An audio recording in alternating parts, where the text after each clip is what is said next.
الرحمن الرحیم۔ السلام علیکم۔ توۃ النسوء کی نئی قسط کے ساتھ آپ سب کو خوش آمدید کہتے ہیں۔ پچھلی قسط میں آپ نے سنا کہ نسوء اپنے سب سے چھوٹے بیٹے سلیم کے معاملات اوپر بالا خانے میں بیٹھے حل کر رہے تھے کہ نیچے فہمیدہ اور نعیمہ جو کہ فہمیدہ کی بڑی بیٹی ہے اور جس کی شادی ہوئے 2 سال ہو چکے ہیں، تاہم وہ فی الحال اپنے میکے میں روٹ کر آئی ہوئی ہے، کی بہت ہی بری طریقے سے بحث ہو جاتی ہے، جس پر نعیمہ بہت واویلا مچاتی ہے۔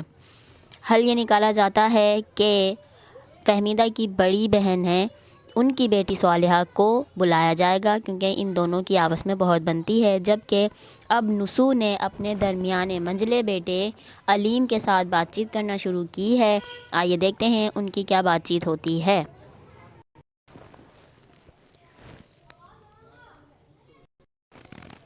باپ، تمہاری باتوں سے ظاہر ہوتا ہے کہ تمہاری دینی معلومات بھی کم درجے کی نہیں ہیں، لیکن نہ تو میں نے دین کے مسائل تم کو خود سکھائے اور نہ ان کے سیکھنے کی کبھی تاکید کی۔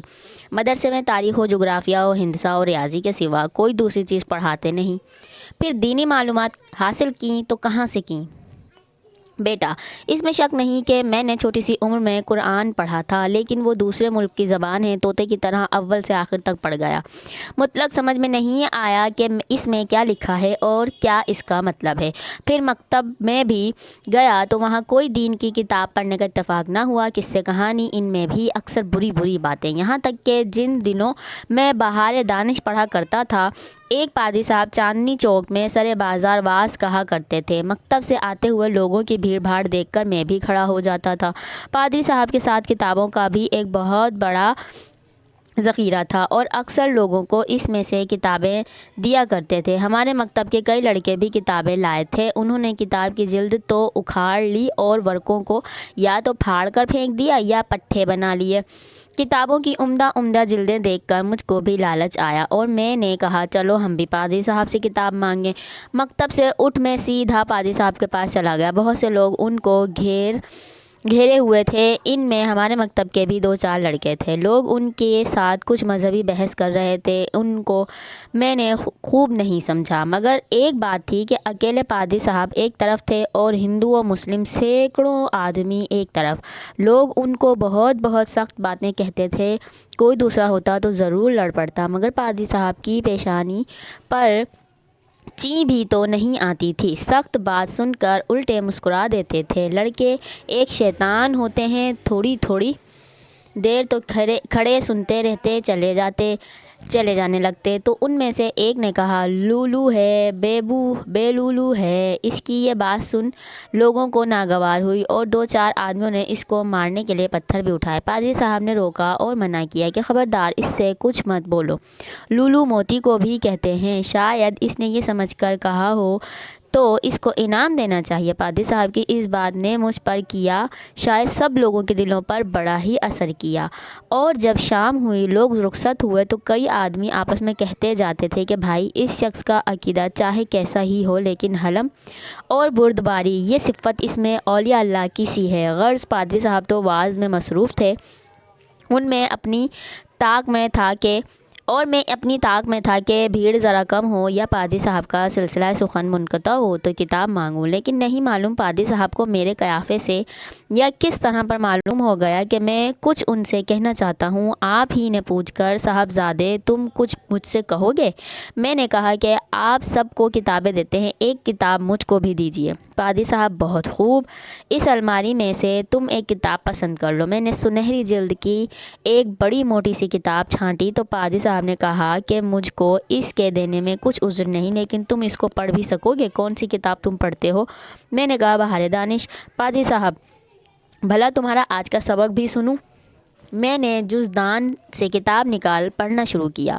اس دن کا سبق بھی کم بخت ایسا فحش اور بیہودہ تھا کہ لوگوں کے مجمع میں مجھ کو اس کا پڑھنا دشوار تھا۔ بمشکل کوئی 3 سطریں پڑھی ہوں گی کہ پادری صاحب نے فرمایا بے شک تم نے جو کتاب پسند کی تھی اس کو بخوبی پڑھ سکو گے، اور وہ کتاب میں تم کو خوشی سے دیتا ہوں، لیکن میں افسوس کرتا ہوں کہ کیوں میں نے تم کو ایسی کتاب کے پڑھنے کو کہا جس کے پڑھنے سے تم اور سننے سے میں اور یہ سب صاحب جو کھڑے ہوئے ہیں خدا کے گنہگار ہوئے۔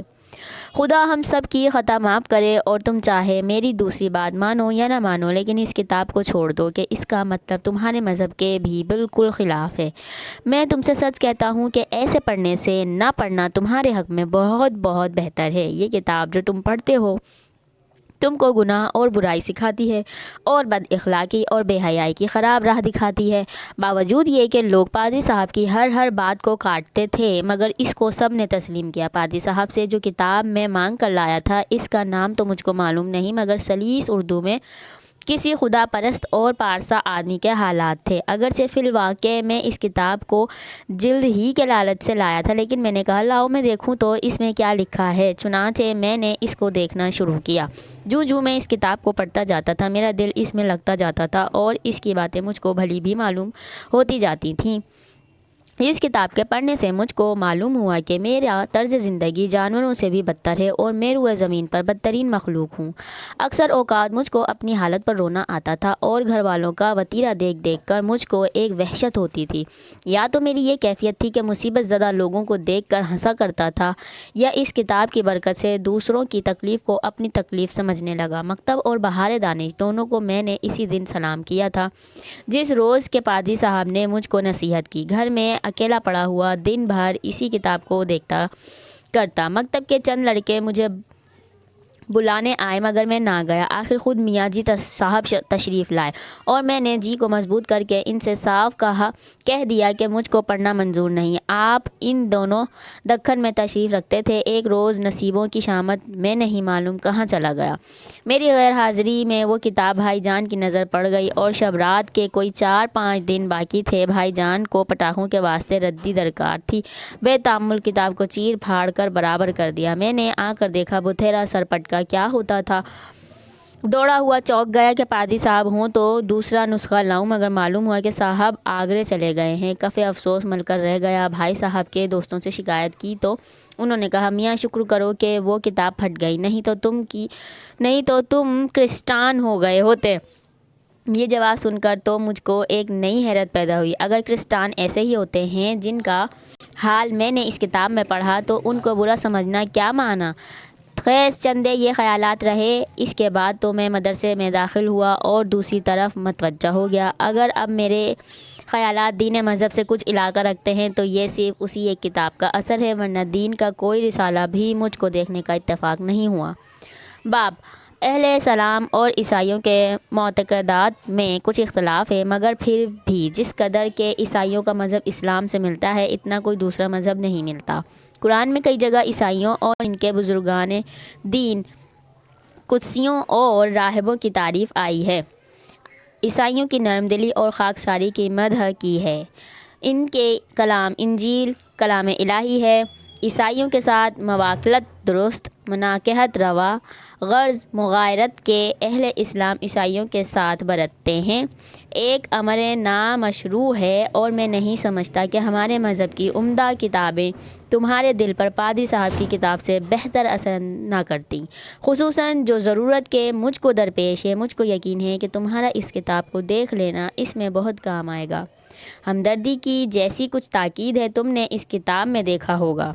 بیٹا اگر وہ مذہبی کتاب تھی تو میں جانتا ہوں کہ خاکساری و ہمدردی شرط عیسائیت ہے۔ باپ شرط عیسائیت کیسے بلکہ شرط انسانیت ہے۔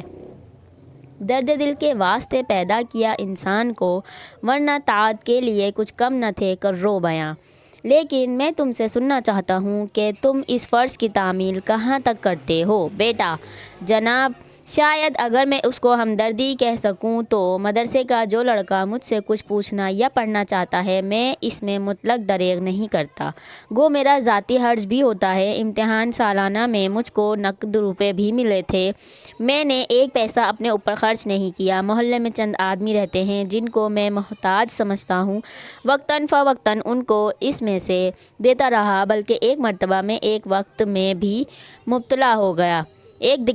مبتلا ہو گیا۔ باپ وہ کیا؟ بیٹا ایک مرتبہ عید کو ایک بڑی بھاری ٹوپی مجھ کو اماں جان نے بنا دی تھی، وہی ٹوپی اوڑھے ہوئے خالہ جان کے یہاں جاتا تھا۔ میاں مسکین کے کوچے میں پہنچا تو بہت سے